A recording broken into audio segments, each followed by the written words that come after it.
beloved brothers and sisters.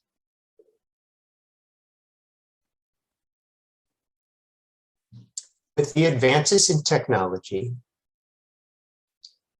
it is now possible for everyone to have a voice. Anyone can get on a social media platform. Everyone has a microphone. And what's more, if you want, your microphone can be anonymous. So you can really say whatever you want without any particular consequences by being identified. And as with most things that have the potential for good, they can be very easily co-opted by the ego. Originally, the internet was going to be a wonderful way for all of us to connect. And we found that it can also be a wonderful way for all of us to attack each other.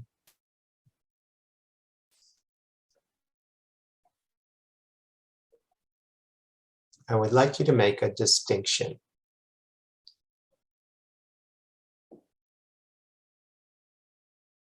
When you're upset, when you're reactivated, number one, the thing that's getting reactivated is not you, it's your ego. And number two, the first one to grab the microphone is your ego. If you wonder, was that me? Was that my ego? If it's a quick response, if you can't wait for the other person's lips to stop moving so you can make your point,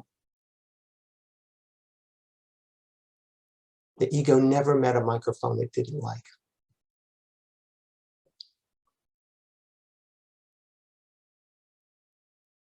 So remember that. The part of you that needs to speak first, needs to get your opinion out there,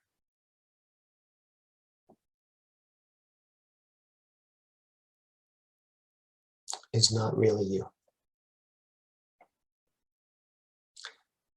And instead, what I want you to consider is that when someone is speaking, even if you don't agree with what they're saying, even if you think their facts are wrong, even if you don't like where this is going, as best you can, try to be over there with them. Try to be in their experience. What does it feel like to be them? What is driving these opinions? And love them where they are.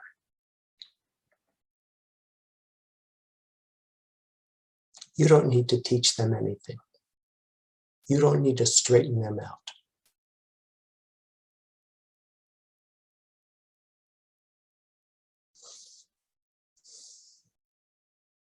You can, if you're willing to just be with them and trust them to their own divinity. The universe, source, God will teach them whatever they need to know without your help. And if you want to advance their learning, then love them, accept them, try to understand them.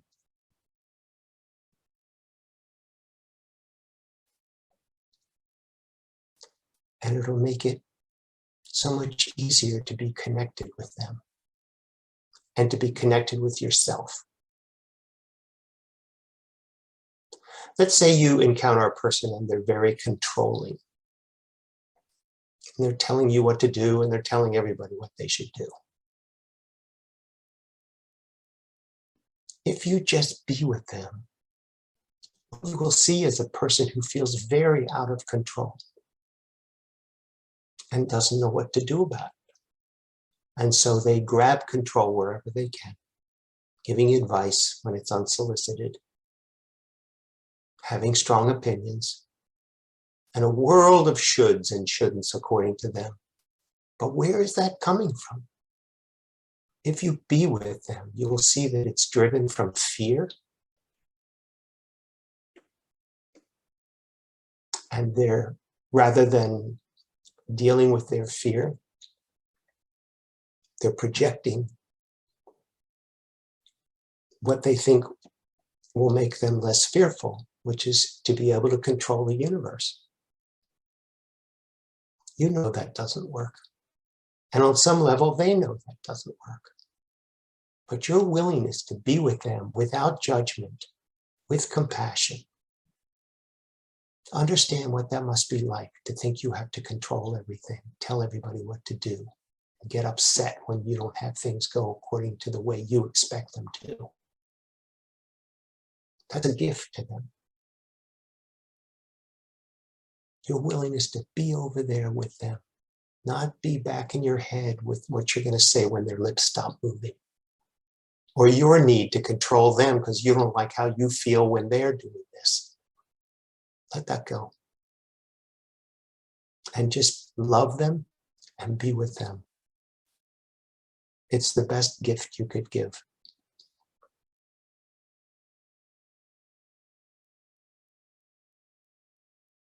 When you feel that it's necessary to jump in and interject, wait for a few seconds.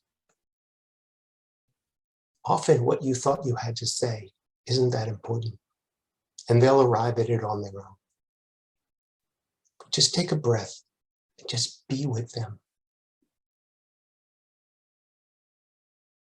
This will greatly advance your love of yourself, your allowance and acceptance of another.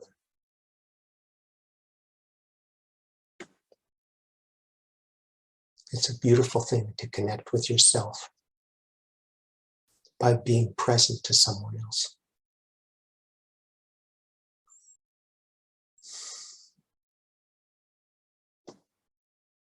I love you, and I'll speak with you again soon.